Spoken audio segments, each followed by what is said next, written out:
Hoje nós vamos conversar sobre a cidade de Genebra antes da chegada de João Calvino. Está pronto?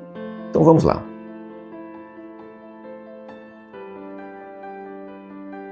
Às margens ali do lago Leman, Genebra era uma pequena cidade-estado de cerca de 10 mil habitantes, mas o seu papel histórico não era tão insignificante quanto o seu tamanho poderia sugerir. Genebra estava situada em uma encruzilhada vital de rotas comerciais que ligavam a França, a Itália e o Império Germânico. Esse posicionamento estratégico a tornava uma passagem obrigatória para mercadores, peregrinos e viajantes. E as feiras ali de Genebra eram bem conhecidas em toda a Europa. Desde o final da Idade Média, Genebra estava em meio a uma disputa complicada pelo poder. A cidade se encontrava sob a influência do Ducado de Saboia e desde o século XV tentava anexar Genebra formalmente ao seu território. Paralelamente a isso, o Reino da França também almejava expandir a sua influência sobre a cidade. No entanto, o poder oficial ainda estava nas mãos dos bispos de Genebra, que atuavam como governantes seculares e eclesiásticos. Eles eram os magistrados da cidade. A função dos bispos era administrá-la, mas as decisões políticas e alianças muitas vezes colocavam os interesses religiosos em segundo plano. Durante anos, o bispado da cidade tentou equilibrar a delicada relação entre a nobreza de Saboia e a crescente classe de comerciantes locais.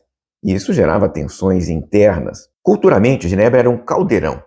A proximidade com os Alpes e com as fronteiras do Reino da França e da Confederação Suíça permitia a circulação de diversas influências linguísticas e culturais.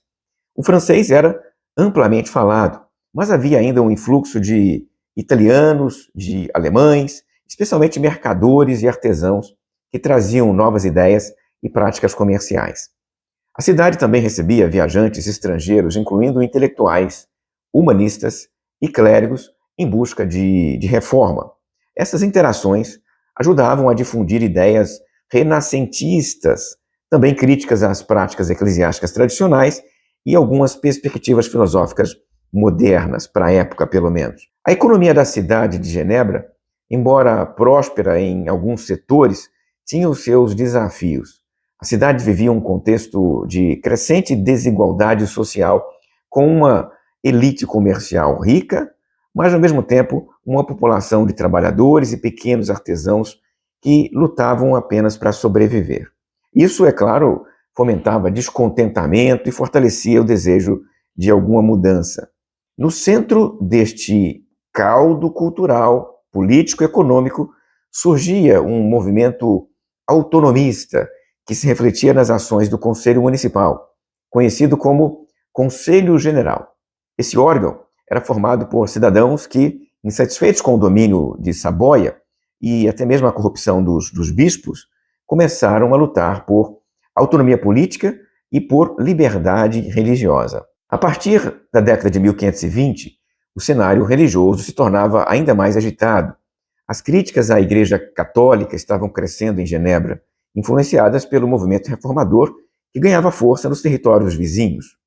As ideias de Martinho Lutero e de Zwinglio também, o reformador da Suíça, começaram a se espalhar entre os genebrinos. Panfletos e livros reformistas circulavam inicialmente de forma clandestina, alimentando as críticas à igreja, à corrupção clerical, à venda de indulgências e ao luxo dos bispos.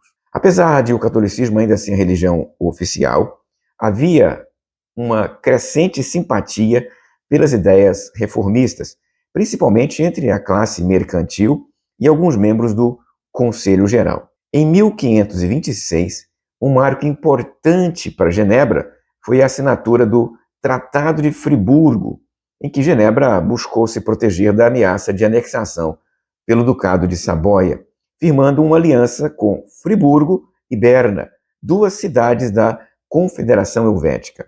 Essa aliança foi um passo importante para garantir a independência da cidade e fortalecer os laços com o movimento reformador lá da Suíça. Em 1532, o bispo Pierre de Lamballe, percebendo a força crescente dos autonomistas e reformistas na cidade, decidiu abandonar Genebra deixando um vazio de poder que foi logo preenchido por forças favoráveis à reforma. A partir de então, Genebra se tornou um reduto de ideias inovadoras no campo religioso. Os huguenotes, nome dado aos protestantes franceses, começaram a encontrar ali um refúgio seguro.